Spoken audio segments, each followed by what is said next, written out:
پتہ ہے کیا، جب کوئی شخص آپ کو چھوڑ دے تو اس کا یہ مطلب نہیں ہوتا کہ دنیا ختم ہو گئی، زندگی ختم ہو گئی اور آگے جینا ہی نہیں ہے۔ پتہ ہے کیا، جب ساری دنیا منہ پھیر لیتی ہے نا، تو اس وقت بھی اللہ آپ کے ساتھ ہوتا ہے۔ تو اسی لیے اپنے لیے نہیں تو اللہ کے لیے تو یہ زندگی جینی ہے نا۔ زندگی ختم تو نہیں ہوئی، کیوں نہیں سمجھتے؟ اللہ نے وقت مقرر کر رکھا ہے ہر چیز کا۔ اللہ تمہیں جس چیز کا حقیقت دکھا کر اس سے تم سے دور کر رہا ہوتا ہے، اس پہ تمہارا گیلہ کرنا بنتا ہی نہیں۔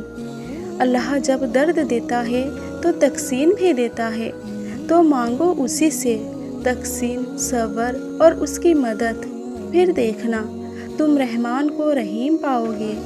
آزمائش تو پھر من پسند چیزوں سے شروع ہوتی ہے، اور جب ہم رو کر اللہ سے کسی ایسے شخص کو مانگتے ہیں جس کا ملنا ہمیں ناممکن نظر آ رہا ہوتا ہے، اور جب کوئی تمہیں تکلیف میں اکیلا چھوڑ دے، تو جان لو کہ اللہ تمہارے کام کا ذمہ خود لینا چاہتا ہے۔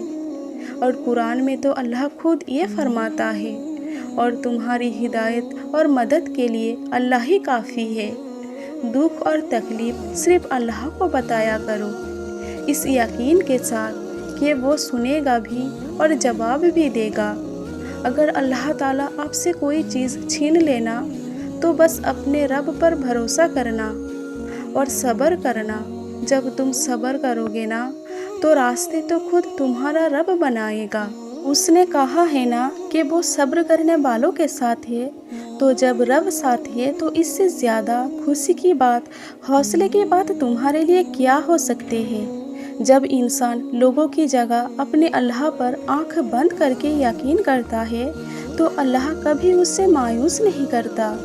حقیقت یہ ہے کہ اللہ لوگوں پر ظلم نہیں کرتا، بلکہ لوگ خود اپنے اوپر ظلم کرتا ہے۔ اپنے رب سے دوستی کر لو، یہی وہ ذات ہے جو آپ کو کبھی تنہا نہیں چھوڑتی۔ ہو سکتا ہے تم ایک گلاب کی طلبگار ہو اور اللہ نے پورا باغ تمہارے نصیب میں لکھ دیا ہو۔ قرآن پاک میں اللہ فرماتا ہے، ہو سکتا ہے ایک چیز تمہیں ناگوار گزرے اور وہی تمہارے لیے بہتر ہو، اور ہو سکتا ہے ایک چیز تمہیں ناپسند ہو اور وہی تمہارے لیے پوری ہو۔ بے شک اللہ جانتا ہے، تم نہیں جانتے۔ تو جب اللہ تعالیٰ آپ کی زندگی سے کوئی چیز یا کوئی شخص چھین لے تو بس اللہ تعالیٰ پر یقین رکھنا، کیونکہ ایک دن اللہ تعالیٰ آپ کو اس سے بھی بہتر چیز عطا کرے گا، اور یہ بات انسان نہیں جانتا بلکہ یہ بات تو اللہ جانتا ہے۔